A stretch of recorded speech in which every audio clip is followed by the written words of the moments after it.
ስጋ ወደ ገነት ሳይገባ ነው የቀረውና የመጨረሻውን ምሳ በልተው ያልኩት ለዛ ነው። ዓርብ 6 ሰዓት ላይ ተሰቀለበት። እንግዲህ ብቸኛው ምስጢር አይደለም፣ ከብዙ ምስጢራት አንዱ ይሄ ነው። መልአኩ ቅዱስ ገብርኤልም 6 የሚል ቁጥር ይዞ ነው የመጣው አይደለ? 9 ሰዓት ሲሆን 7 የመስቀሉን ነገሮች ተናግሯል። አዳም ወዴት ነህ ብሎ ዳዊት ከተናገረ በኋላ አሁን ደግሞ አዳኝ ድምጽ፣ ያኔ አዳኝ ነው የሚያሳድድ ድምጽ ነው የሰማ። ለጸሎት ተነሱ የሚለው አዳም ነው። ሰላም ለሁላችሁ ይሁን ያለ ደግሞ ክርስቶስ ነው። ነሐሱን እባብ አስመስሎ ሰራው ሰቀለው። እባብ የነደፋቸው ሰዎች የእባብ መልክ አይተው እንዴት ዳኑ? የለንጊኖስ ጦር የኪሩቤልን ጦር አስጣለ ማለት ነው። ጦር የዘጋት ገነት በጦር ተከፈተች። ዘፍጥረት ምዕራፍ 3 ማለት ድህነታችንም ስህተታችንም አንድ ላይ በምስጢር የተሰናሰሉበት የምዕራፍ ክፍል ነው። ሰላም ጤና ይስጥልን ውድ የጉባኤ አቅሌሲያ ተመልካቾቻችን፣ እንኳን ለጌታችን ለመድኃኒታችን ኢየሱስ ክርስቶስ የስቅለት በዓል በሰላም አደረሳችሁ እያለን ዛሬ እንግዲህ ከመምህራችን ከሊቀ ሊቃውንት ስሙር አላምረው ጋር እንገኛለን። ዛሬ እንግዲህ እያነሳን የምንወያየው ከኦሪት ዘፍጥረት ምዕራፍ 3 እያነሳን ከነገረ ድኅነቱ ጋር እያያዘን እንሄዳለን። ልክ ኦሪት ዘፍጥረት ምዕራፍ 3 ሲጀምር ከምድር አውሬዎች ሁሉ አንዱ ተንኮለኛው እንደነበር ይገልጽና እባብን ምክንያት በማድረግ ዲያብሎስ በእባብ ላይ ያድሮ ሴቲቷን እንዳሳታት እናያለን። ይህንን ከነገረ ድኅነት ጋር እንዴት እናገናኘዋለን?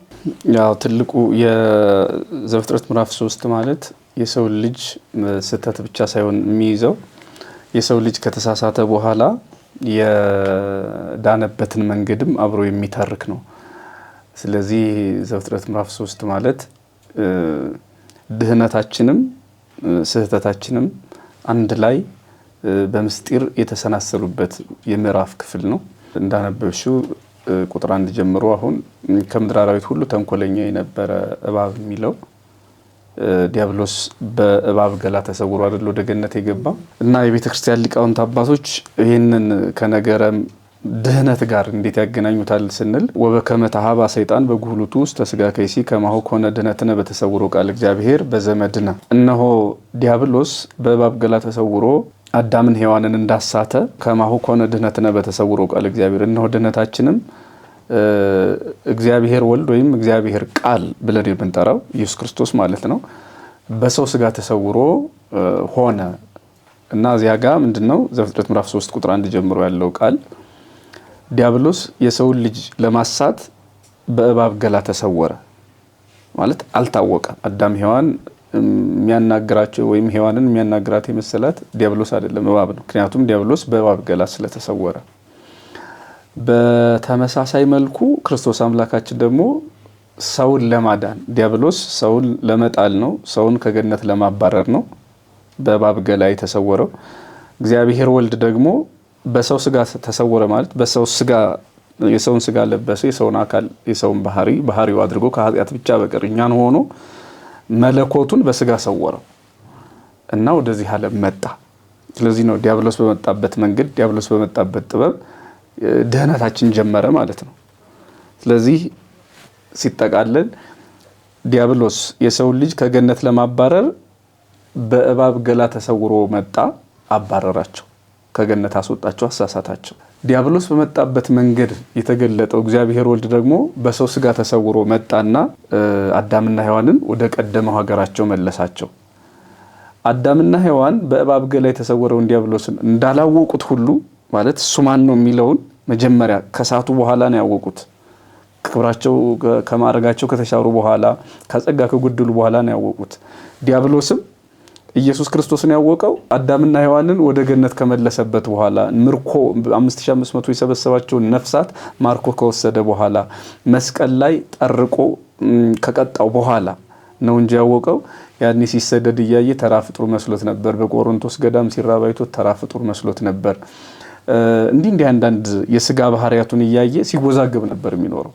የጌታችን የኢየሱስ ክርስቶስን አምላክነቱን ያወቀው በኋላ ነው። ልክ አዳምና ሔዋን ከገነት ከወጡ በኋላ ከተሸነፉ ድል ከተነሱ በኋላ ነው ዲያብሎስን ያወቁት። ይሄ አሳሳች ይሄ ክፉ ጠላት በመጣበት ጥበብ ነው ድል የተነሳውና ዲያብሎስ በእባብ ገላ አድሮ ነበረ።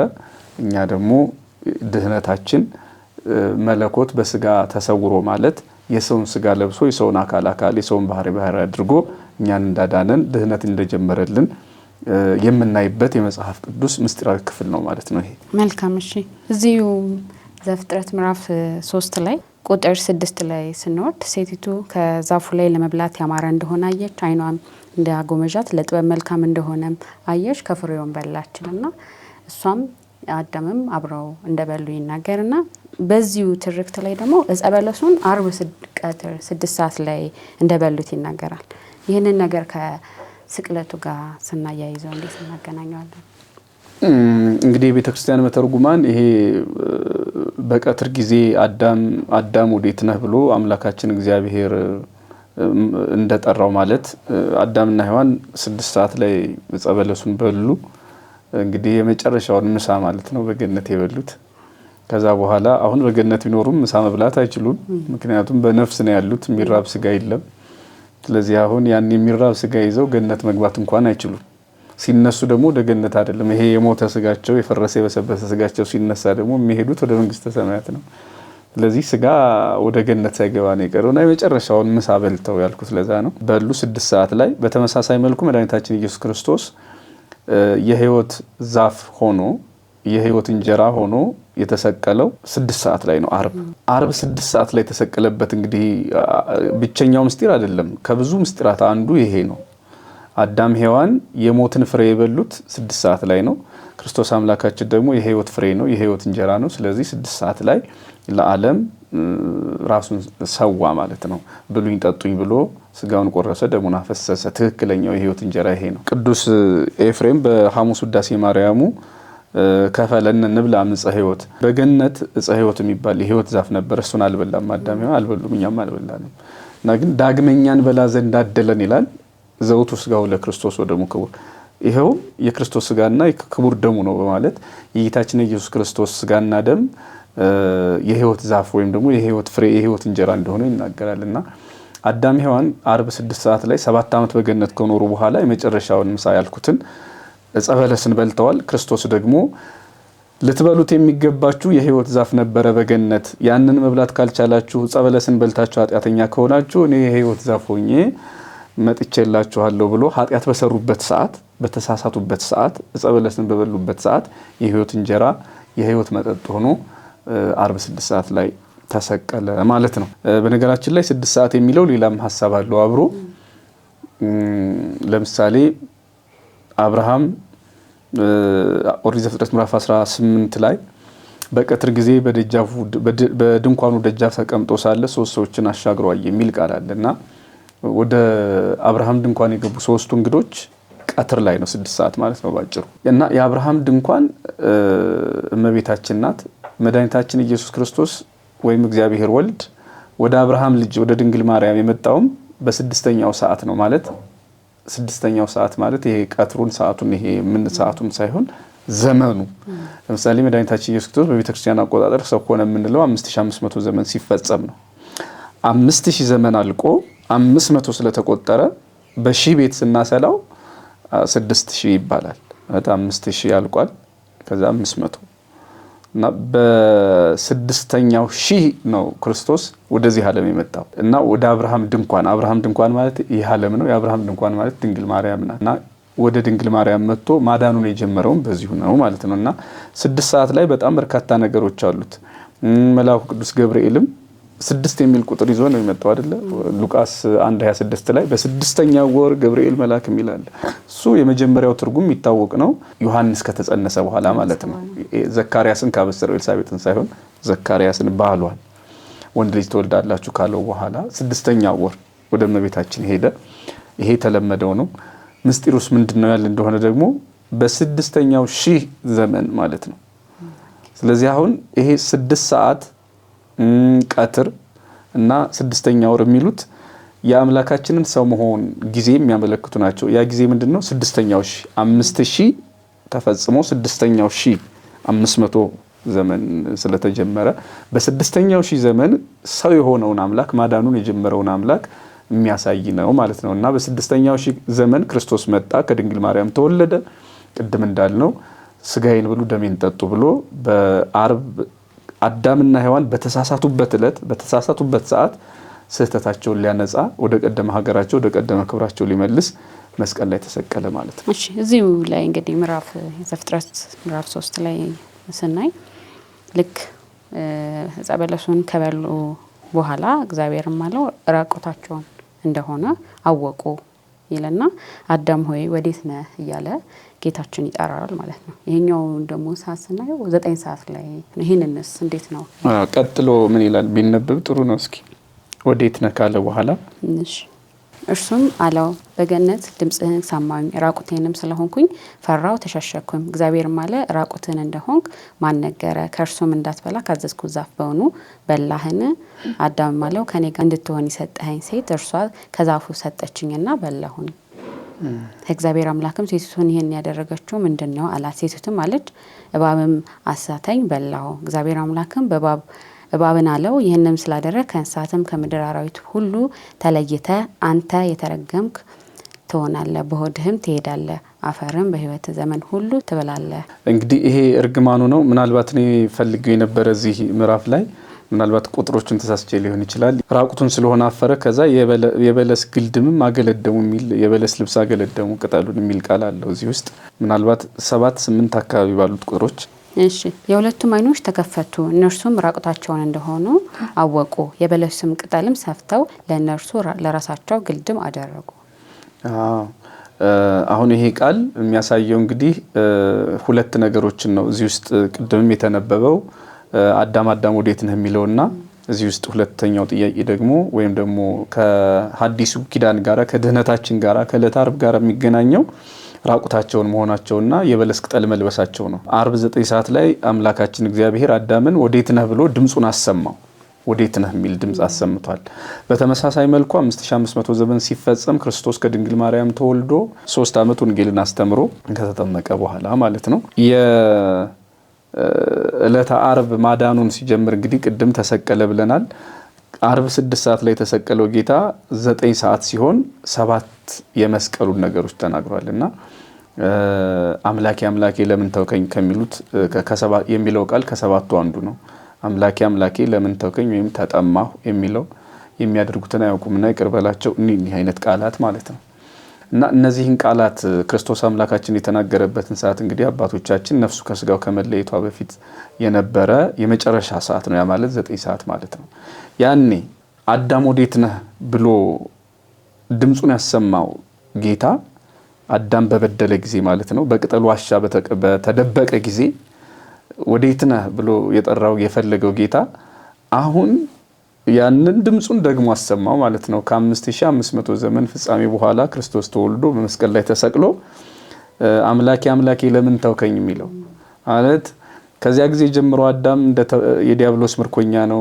በስጋ ሞቶ ወደ መቃብር ወርዶ ዲያብሎስ ተቆራኝቶታል ስጋውን በመቃብር ነፍሱን በሲኦል ተቆራኝቷታል። እና አዳም የሚጮኸውን ጩኸት ለምሳሌ ነብዩ ዳዊት አስቀድሞ የተናገረው ማለት ነው። አምላኬ አምላኬ ለምን ተውከኝ የሚለው በነብዩ ዳዊት አስቀድሞ የተነገረ ቃል ነው እንደሚታወቀው። እና ነብዩ ዳዊት የተናገረው ስለ አዳም ነው። ይሄ የትንቢቱንና የተስፋውን ነገር እየጠበቀ የሱባኤውን መቆጠር እየጠበቀ የነበረውን የአዳምን ተስፋ ያሳያል። እና ዳዊት ከተናገረ በኋላ ክርስቶስ መስቀል ላይ ተናገረ። ለምን ተውከኝ ማለት በአዳም ተገብቶ አዳምን ሆኖ ልክ ከመሰቀሉ በፊት ሲጾም አይተነዋል። የጾመው ጾም አስፈልጎት አይደለም። እኔ ብጾም አንቺ ብትጾሚ ሁሉም ሰው ቢጾም በጾም ጥቅም ስለሚያገኝ ነው። የታወቀ ነው። ብዙ ጥቅሞች አሉ። ሰው ቢጠመቅ የኃጢአት ስርየት ለማግኘት ነው። ክርስቶስ ግን ተጠምቋል። የተጠመቀው የኃጢአት ስርየት ኖሮ አስፈልጎትም አይደለም፣ ለኛ ብሎ አይደለ። ሌሎችም ነገሮች በሙሉ ለኛ ብለው ናቸው። አሁን ጸሎቱም ለኛ ነው ማለት ነው። ልክ እንደ ጥምቀቱ፣ ልክ እንደ ጾሙ፣ ልክ እንደ ጸሎቱ ለኛ የሆነ ነው እንጂ ክርስቶስ መጸለይ ስላለበት እኔ ብጸልይ ለነፍሴ ለስጋዬ ጥቅም በረከት ወዘተርፈ ለማግኘት ነው። ክርስቶስ ይጸልየው ለምንድን ነው? አርአያ ለመሆን ነው አይደለም። በእኔ ተገብቶ በአማኞች ሁሉ ተገብቶ ማለት ወክሎ ማለት ነው። እነሱን ወክሎ እኛን ወክሎ ነው። በተመሳሳይ መልኩ አምላኬ አምላኬ ለምን ተውከኝ የሚለው ከብዙ ምስጢራቱ አንዱ የአዳምን ጩኸት እሱ ወስዶ ነው። የአዳምን ቃል እሱ ወስዶ ነው። እኛ ልንለው የሚገባን ቃል ነው እሱ የተናገረው። እና ለፍለጋ መጥቶ የአዳምን ጩኸት ጮኸ። ነፍሱ ከስጋው ከተለየች በኋላ ወዲያው ማለት ነው ይሄን ጩኸት ሲጮህ ወደ ነበረ ወደ አዳም ወደ ሲኦል ሄዶ ነፍሳትን ከሲኦል ያወጣልና አዳም ለሁለተኛ ጊዜ እግዚአብሔርን ድምጽ ሰማ። ሰላም ለሁላችሁ ይሁን የሚለው ቃል በገነት አይደለም የተጀመረው፣ የዚህ ምድር ላይ ብቻ አይደለም የተሰማው። መጀመሪያ ጊዜ አዳም የሰማው ይህን ቃል በሲኦል ውስጥ ሆኖ ነው። ሰላም ዛሬ ቄሱ ሰላም ለኩልክሙ የሚለው ማለት ነው በቅዳሴ ሰዓት። ከዛ ዲያቆኑ ደግሞ ተንሥኡ ለጸሎት ሲል በቤተክርስቲያናችን በጣም የተለመደ ትምህርት ነው። ለጸሎት ተነሱ የሚለው አዳም ነው። ጊዜው ደረሰ፣ ሱባኤው ተፈጸመ፣ አምላካችን ሊያድነን በገባልን ቃል መሰረት ሊያድነን መጣ ብሎ በገነት ያሉ ልጆቹ አምላካቸውን እንዲቀበሉ በዲያቆኑ አምሳል ለጸሎት ተነሱ ያለ እሱ ነው። ሰላም ለሁላችሁ ይሁን ያለ ደግሞ ክርስቶስ ነው። ዛሬ ቄሱና ዲያቆኑ የሚቀባበሉትን ቃል ማለት ነው። ስለዚህ በገነት አዳም የሰማውን ቃል ለሁለተኛ ጊዜ አሁን ያኔ የሚያስፈራ ድምጽ ነበረ። አሁን ደግሞ አዳኝ ድምጽ፣ ያኔ አዳኝ ነው የሚያሳድድ ድምጽ ነው የሰማ። የሚያስፈራ የሚያሳፍር ራቁቴን ስለሆንኩ ፈራው ብሎ የሚያንቀጠቅጥ ነበረ። አሁን ግን ጠላቶቹን አንቀጥቅጦ እሱን በሰላም የሚያወጣ ከ5500 ዘመን ምርኮ ወደ ቀደመ ክብር የሚመልስ ድምጽ የሰማበት ጊዜ ነው ማለት ነው። እና ይሄ 9 ሰዓት በጣም ብዙ ነገሮች አሉ። ከነዚህ ነገሮች አንዱ እንግዲህ የክርስቶስ ድምጽ ነው። እዚያ ክርስቶስ ከመወለዱ በፊት የአምላኩን ድምጽ ሰምቶ ነበረ ማለት እግዚአብሔር ብቻ እያል ነው። በነገራችን ላይ ይሄ ትልቅ ምስጢር ያለበት ነውና ውስብስብ እንዳይሆን ኢየሱስ ክርስቶስ፣ አማኑኤል፣ መድኃኔዓለም የሚሉ ስሞች ከድንግል ማርያም ከተወለደ በኋላ የወጡ እንግዳ ስሞች ናቸው፣ አዲስ ስሞች ናቸው። ስለዚህ እግዚአብሔር ሰው ሳይሆን አስቀድሞ ያሰማውን ድምጹን ሰው ከሆነ በኋላ አሁን እያሰማው ነው። የት? መስቀል ላይና ሲኦል ውስጥ። ስለዚህ 7ቱ ጩኸቶች የሚባሉ ቅድም በጥቂቱ የተናገርናቸው አዳም ቀድመው ገነት ትገባለህ፣ የሚያደርጉትን አያውቁምና ይቅር በላቸው፣ ተጠማሁ፣ ተፈጸመ፣ እነዚህ ነገሮች ስለ አዳምና ስለ ሰው ልጆች የተነገሩ ድምጾች ናቸው። እነዚህን ድምጾች አዳም 9 ሰዓት ላይ ከሰማው ጌታ ዳግም አሁን እየሰማቸው ነው ማለት ነው።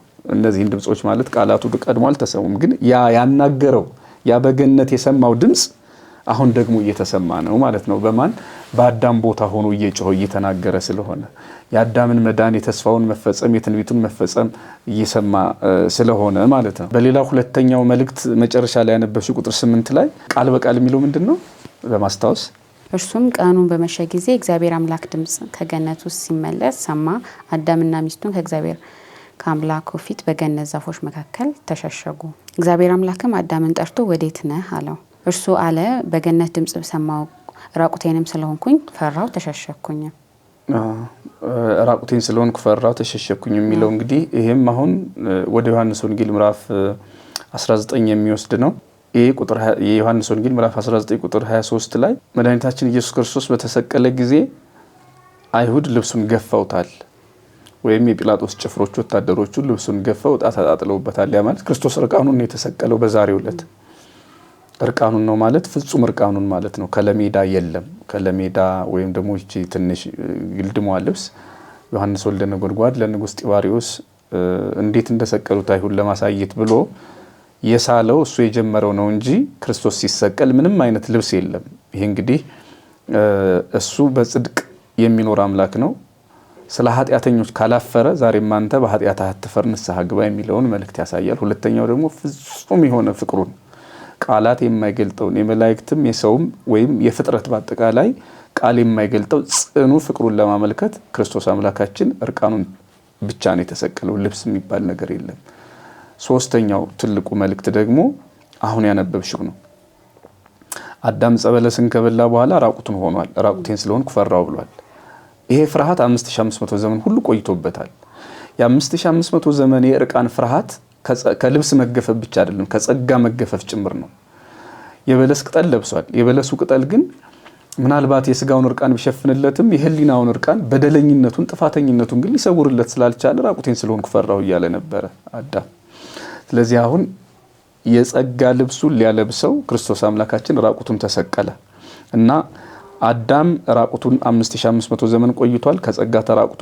ያንን ጸጋ ሊያለብሰው ያንን ጸጋ እንደገና ሊሰጠው ክርስቶስ አምላካችን ደግሞ ራቁቱን ተሰቀለ ማለት ነው። ስለዚህ አዳም ራቁቱን ስለነበረ ከገነት የተባረረው መድኃኒታችን ኢየሱስ ክርስቶስ የአዳምን ጸጋ ሊመልስ የሁላችንን ጸጋ ሊሰጠን ሊያለብሰን የልጅነት ልጅ ክብር ሊያለብሰን እርቃኑን ተሰቀለ ማለት ነው። ዮሐንስ 19:23 ላይ ያለው ቃል ይህንን ያስረዳል። እና ይሄ እርቃን አይሁድ ሲያስቡት ያው እንግዲህ አሰቃየ ነው፣ አሳፈር ነው፣ አዋረድ ነው። ከዚህ በኋላ የሱ ተማሪዎች ይሄንን አይተው እኔን ያየ ይቀጣ ነው የሚሉት እንጂ እሱን ያየ ይቀጣ ነው እንጂ የሚሉት ወንጌል አይሰብኩም ብለው ነው። ምስጢሩ ግን እግዚአብሔር ባወቀ ያለ ምክንያት የሆነ ምንም ነገር የለም። እያንዳንዱ ነገር እግዚአብሔር ባወቀ በምስጢር የተፈጸመ በምስጢር የተከናወነ ነው። ምናልባት አንቺ ባታነሺውም አንድ ነገር ለመጨመር ምን ያህል እግዚአብሔር ባወቀ እንደተፈጸመ ለማሳየት ማለት እሱ ርቃኑን ሲሆን ማለት ልብሱን ሲገፉት እንዳልኩት እነሱ ለማዋረድ ነው። ምስጢሩ ግን ዘፍጥረት ምዕራፍ 3 ቁጥር 8 ላይ ያለው ነው አሁን ያነበብሽው የአዳምን ርቃን ለመሸፈን ነው። እና ምን ያህል እነሱ ሳያውቁ ምስጢር እንዴት ይፈጸም እንደነበረ ለሚያሳየው ደግሞ ሌላው በአባቶች በተለይ ሳዊሮስ ዘስሙናይን የሚባል የቤተክርስቲያን ሊቅ አለ። እሱ ክርስቶስ የተሰቀለው ከሰባት እንጨት አንድ መስቀል ተሰርቶ ነው ይላል። እና ከሰባት እንጨት አንድ መስቀል ከዚያ ደግሞ አንዱ ዕፀ በለስ ነው ይላል። ከሰባቱ አንዱ ዕፀ በለስ። ዕፀ በለስ ማለት አዳምና ሔዋን ፍሬውን የበሉትና የሞቱበት ነው። እርቃናቸውን ያደረጋቸው ይሄው ነው የዕፀ በለሱ ፍሬ። ክርስቶስ ደግሞ ተሰቀለበት በግንዱ። አዳምና ሔዋን ፍሬውን በልተው በሞቱበት ዕፀ በለስ ክርስቶስ ተሰቀለበትና መስቀሉን ቀደሰው። ያ ማለት መርገም የመጣበትን ዕፅ ሳይቀር ቀደሰው ማለት ነው። ግልጽ ነው አይደለ? የዕፀ በለሱን ፍሬ አዳም ሔዋን በሉት፣ ሞትን አመጡ፣ እነሱም ሞቱ። ሞት ከመጣበት ዛፍ ክርስቶስ ደግሞ መድኃኒትን ሰራ። ያ ማለት ነው ደሙን አፈሰሰበት፣ ስጋውን ቆረሰበት። የዕፀ በለሱ ግንድ ላይ ከሰባቱ እጽዋት አንድ መስቀል ተሰርቷል። ከሰባቱ እጽዋት አንዱ ዕፀ በለስ እንደነበረ ሳዊሮስ ዘስሙናይን ይናገራልና ይሄ አስቀድሞ በኦሪት ዘኍልቍ ምዕራፍ 21 ላይ የሙሴ በምድረ በዳ እባብን ሰቅሎ እስራኤልን ከተመረዘ እባብ መርዝ ያዳናቸው። እባብ የነደፋቸውን ሰዎች በእባብ ነው አይደል ያዳናቸው። የእባብ መልክ ሰርቶ ነሐሱን እባብ አስመስሎ ሰራው፣ ሰቀለው። እባብ የነደፋቸው ሰዎች የእባብ መልክ አይተው እንዴት ዳኑ? ይሄ ማለት እንግዲህ ዕፀ በለስ የጎዳን ሰዎች፣ ዕፀ በለስ ከክብር የለየን ሰዎች መልሶ ደግሞ የዕፀ በለሱ ግንድ ለመዳን ምክንያት ሆነን ማለት ይሄኛ እንጨቱ አድኖናል እያለ አይደለም። እንጨቱ ላይ ክርስቶስ ስጋውን ቆረሰ፣ ደሙን አፈሰሰ እያለ ነውና ለመዳን ምክንያት ሆነን ባጭሩ በወረድንበት መስቀል እንደገና ወጣን። የሚገርመው እሱ ነው። ያ ማለት የዕፀ በለሱን ፍሬ በላን፣ ወደዚህ ምድር መጣን። ክርስቶስ በእንጨቱ ሲሰቀል ማለት በዕፀ በለሱ ሲሰቀል ደግሞ እንደገና መወጣጫ መስቀል ሆነ። ያ ማለት ዛሬ ዕለተ ዓርብ ክርስቶስ የተሰቀለበት ቀን ያዕቆብ ያየው ራእይ የተፈጸመበት ቀን ነው። ያዕቆብ ዘፍጥረት ምዕራፍ 28 ላይ ረጅም ከምድር እስከ ሰማይ የተዘረጋ መሰላል አይቶ ነበር አይደለ? መሰላል ሁለት ነገር ነው ታውቃለህ አይደል? መውጫም ነው መውረጃም ነው። ሰው ይወጣበታል፣ ሰው ይወርድበታል። ራሱ የክርስቶስ መስቀል መሰላል ነው። የዕፀ በለሱን ፍሬ በልተን ከገነት ወረድን፣ ከገነት ተባረን። የዕፀ በለሱ ግንድ ደግሞ መስቀል ሆነን ማለት ክርስቶስ ስጋውን ቆረሰበት፣ ደሙን አፈሰሰበትና እንደገና ወደ ላይ መውጫ ወደ ሀገራችን መመለሻ መሰላል ሆነን ማለት ነው። ስለዚህ አሁን ያዕቆብ ያየው ራእይ የተፈጸመበትም ቀን ነው። ከሞትንበት የዕፀ በለስ ፍሬ መድኃኒት የተሰራበት ቀን ነው። ከተራቆትን በኋላ ክርስቶስ ተራቁቶ እንደገና የጸጋ ልብሳችንን ያለበሰበት ቀን ነው ማለት ነው ዛሬ። በጣም ጥሩ መልካም። እንግዲህ እዚሁ ምዕራፍ 3 ላይ ወደ መጨረሻው ቁጥር ወደ ቁጥር 24 ስንሄድ አዳምን አስወጣው ወደ ሕይወትም ዛፍ እንደሚወስደው መንገድ ለሚጠብቀው ኪሩቤልን አዳምን ካስወጣው በኋላ ያንን ወደ ሕይወት የሚወስደውን መንገድ ወይም ገነትን ለመጠበቅ ኪሩቤልን ማስቆመውን የምትገልጠው የነባቢት ሰይፍን በኤደን ገነት ምስራቅ እንዳስቆመ ይናገራልና ይህንንስ በመጨረሻው የመስቀል ጋር እንዴት እናገናኛለን? ምናልባት ከሱ በፊት ቁጥር 18 ላይ ያለ ቃል እኔ ጨምሬ አንቺ ያልሽውን ማጠቃለል እንችላለን። ዘፍጥረት ምዕራፍ 3 ቁጥር 18 ላይ አዳም ራቁቱን ሆነ፣ አፈረ። ከዚህ ሁሉ እርግማን ከዚህ ሁሉ ጸጋ መጓደል በኋላ እግዚአብሔር አምላክ ምን አለው? ከእርግማኖች አንዱ እሾህና ሜከላን ዘመንን ሁሉ በድካምህ ከእርሷ ትበላለህ ብሎታል። አዳምን እየተናገረው ነው። ከዚያ ስለ ምድርና ስለ አዳም ሲናገር አምላካችን እግዚአብሔር እሾህና ሜከላን ታበቅልብሃለች፣ የምድርን ቡቃያ ትበላለህ ብሎታል። እና እሾህና ሜከላ ታበቅልብሃለች ማለት ይህን ያህል 7 ዓመት ሲኖር ያልተፈጠረ እሾህ አሁን በቅሎ ነው። መቼም አዳም በቤተክርስቲያናችን ሊቃውንት አነጋገር 7 ዓመት ከ3 ወር ከምናምን ቀናት ቆይቷል። እና እነዚህን ቀናት ይህን ያህል ዓመት ያልበቀለ እሾህ አዲስ መጥቶ አይደለም። እሾህና አሜከላ ያብቅልብህ ማለት አንደኛ ይውጋህ ማለት ነው። ቀድሞ እሾሁ ነበረ፣ ግን አዳምን መውጋት አይችልም። የአዳም ተፈጥሮ ለዚህ የተጋለጠ አልነበረ። አንድ ሁለተኛ እሾህና አሜከላ ያብቅልብህ ማለት ፍትወታት እኩያት የሚባሉ አሉ። ክፉ ምኞት ማለት ነው፣ የተዘበራረቀ ስሜት። አንድ ጊዜ ኃጢአትን ሲቀምስ በቃ ኃጢአትን ለኃጢአት ያጋደለ ባህሪ ይኖርሃል ማለት ነው። የኃጢአትን ስሜት የሚከተል ፍላጎት ነው። ድሮም ሰው ጽድቅም ኃጢአትም ይስማማዋል። አሁን ግን ከዚህ በኋላ የበለጠ ለኃጢአት ምርኮኛ ሊሆን ይችላል ማለት ነው በራሱ ፈቃድ። ስለዚህ አንዱ ይሄ ነው። ፍትወታት እኩያት ይሰልጥኑብህ፣ ክፉ ምኞት። ምድር ላይ ያሉ ኃጢአቶች ሁሉ ፍዳው መርገሙ ሰልጥኖብህ ይኑር ማለት ነው እንጂ አዲስ እሾህ እግዚአብሔር እንደገና አምጥቶ እንዳልሆነ የቤተክርስቲያን አባቶች ያስተምራሉ። እና ይሄን እርግማን የምናየው የዮሐንስ ወንጌል ምዕራፍ 19 ቁጥር 2 ላይ ነው። ቃል በቃል ለማንበብ ያህል እንዲህ የሚል ቃል አለው። ወታደሮችም ከእሾህ አክሊል ጎንጉነው በራሱ ላይ አኖሩ፣ ቀይ ልብስ አለበሱት የሚል እና የእሾህ አክሊል ጎንጉነው በራሱ ላይ አኖሩ።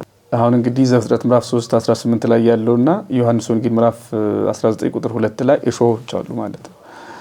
ባጭሩ እሾህም በአጋጣሚ የመጣ አይደለም። ይሄ እሾህ መድኃኒታችን ኢየሱስ ክርስቶስ በተሰቀለ ጊዜ እርግማናችንን እንዳጠፋ የኃጢአትን ኃይል የበደልን ኃይል እንደደመሰሰ ለማስረዳት የእሾህ አክሊል እንዲያመጡ አደረገና ራሱ ላይ እንዲያስቀምጡት አደረጋቸው። እና ምን ማለት ነው? ድሮ የአዳምን እግር ነበር የሚወጋ ከእርግማን በኋላ እሾሁ። አሁን የክርስቶስ ራስ ላይ ያየነው እሾሁን። ያ ማለት መርገም ተነቀለ ማለት ነው። ሰው ወዶ ፈቅዶ ሲደናበር ካልተወጋ በስተቀር እንደ ቀድሞ ተገዶ እንደ ቀድሞ ኃጢአት ስልጣን ኖሮት እኛን አያደማንም፣ እኛን አያቆስለንም። አሁን ክርስቶስ ያንን የእርግማን ምልክት ነቅሎ ራሱ ላይ ዘውድ ሲያደርገው ካየነው ከዚህ በኋላ በእርግማን የመጣው ኃጢአት ምንድነው? ዕፀ በለስን በመብላት ምክንያት ባለመታዘዝ ምክንያት የመጣው ኃጢአታችሁ አዳማዊ በደል አዳማዊ ኃጢአት ተፍቆላችኋል። ይሄ እንግዲህ አንሴስተራል ሲን የሚባለው ማለት ነው። እንግዲህ ቴዎሎጂ አካባቢ ያሉ ሰዎች የሚሉት የአዳም ሔዋን አሁን አክቹዋል የሚባለው ወይም ፐርሰናል ሲን ሰው በራሱ ኃጢአት የሚሰራው ነው እንጂ ከዚህ በኋላ ያ ተነቅሏል። የአዳም ሔዋን በደል ተነቅሏል። ክርስቶስ ራሱ ላይ ያደረገው ማለት እንግዲህ መርገሙን አነሳልን ማለት ነው። ሌላው የመጨረሻ አንቺ ያነሳሽው ዘፍጥረት ምዕራፍ 3 ቁጥር 24 ላይ ያለውና ኪሩቤል አዳምን ማለት መላእክት ማለት ነው አዳምን ሔዋንን ከገነት አስወጥተው የገነትን በር ቆለፉባቸው። ገነትን ለመጠበቅ የእሳት ነበልባል ጦር ያዙ፣ የእሳት ነበልባል ሰይፍ ያዙ። ይሄ ደግሞ በተመሳሳይ መልኩ የዮሐንስ ወንጌል ምዕራፍ 19 ቁጥር 34 ላይ ያለ ቃል 33 34 ማንበብ ይችላሉ ሰዎች። ሁለት ጦሮች አሉ። እዚያ አዳም ሔዋን ከተባረሩ በኋላ ወደዚህ ምድር ተሰደው ገነት ስትቆለፍ ኪሩቤልና ሱራፌል ገነትን የጠበቋት በነበልባል ሰይፍ ወይም በእሳት ጦር ነው። ከ5500 ዘመን በኋላ ክርስቶስ ተሰቅሎ እያለ ለንጊኖስ የተባለ ሰው ጌታችን ኢየሱስ ክርስቶስን ጎን በጦር ወጋው። ከጎኑ ውሃና ደም ፈሰሰ። የፈሰሰውን ደም ጠጣ ነው፣ የፈሰሰውን ውሃ ደግሞ ተጠመቅንበት። የክርስቶስ ልጆች ሆንን። ስለዚህ አሁን እዚያ በኃጢአት ምክንያት የኪሩቤልና የሱራፌል ጦር የዘጋትን ገነት የለንጊኖስ ጦር ደግሞ እዚህ ከፈታት ማለት ነው። ሁለቱ ጦሮች ቅዱስ ኤፍሬም ነው ይሄንን ሐሳብ የሚያብራራ። ቅዱስ ኤፍሬም ሶሪያዊ። ያ ማለት ለንጊኖስ በጦሩ ሄዶ ተዋግቶ ማለት እንዳልሆነ ግልጽ ቅድም ያለው ነው። የለንጊኖስ ጦር ክርስቶስን ወጋች። የለንጊኖስ ጦር ክርስቶስን በወጋ ጊዜ እንደ ለፊደል ሆኖ ደምና ውሃ ፈሰሰ ዮሐንስ እንደሚነግረን። ስለዚህ ቅድም እንዳልነው ደሙን ጠጣ ነው፣ ውሃውን ደግሞ ተጠምቀን የ40-80 ቀን ልጆች ሆነን። ስለዚህ አሁን የለንጊኖስ ጦር የኪሩቤልን ጦር አስጣለ ማለት ነው። ጦር የዘጋት ገነት በጦር ተከፈተች። ዛሬ የምናከብረው ይህንን ሁሉ እያሰብን ነው ማለት ነው። በሌላ መልኩ 11ኛው ሰዓት ላይ ነው ይሄ የሆነው ማለት አዳምና ሔዋን ከገነት የወጡና የተባረሩት የገነት ደጅ የተዘጋባቸው 11ኛው ሰዓት ላይ ነው። መድኃኒታችን ኢየሱስ ክርስቶስ 3 መዓልት 3 ሌሊት ቆይቶ 11ኛው ሰዓት ላይ ነፍሱ ከስጋው ተለይታ ወደ መቃብር ሲወርድ ማለት ነው ወደ ሲኦል ሄዶ ነፍሳትን ወደ ገነት ወደ ቀደመ ሀገራቸው ወደ ቀደመ ርስታቸው የመለሳቸው 11ኛው ሰዓት ላይ ነው። ስለዚህ በ11 ሰዓት የወጣው አዳም ዛሬ ዓርብ በ11ኛው ሰዓት ክርስቶስ በተሰቀለ ጊዜ ወደ ቀደመ ሀገሩ ወደ ቀደመ ክብሩ ተመለሰ ማለት ነው። ለዚህ ይህን ሁሉ እያሰብን ነው ዛሬ አርብን የምናከብረው። እንግዲህ መምህራችን ሊቀ ሊቃውንት ስሙር እጅግ በጣም አድርገን እናመሰግናለን። ቃልዎት ያሰማልን። ድንቅ ምስጢርን ኦሪት ዘፍጥረት ምዕራፍ 3ን ተንተርሰን ከነገረ መስቀሉ ጋር ከክርስቶስ መስቀል ጋር እያያያዘን ጥሩ ማብራሪያን የሰጡልን እግዚአብሔር ይስጥልን፣ ቃልዎት ያሰማልን። እንግዲህ ተመልካቾቻችን የዛሬ ቆይታችን ይሄንን ይመስል ነበረ። በሌላ ፕሮግራም እስከምንገናኝ ድረስ ቸር ያገናኘን። እግዚአብሔር ይስጥልን።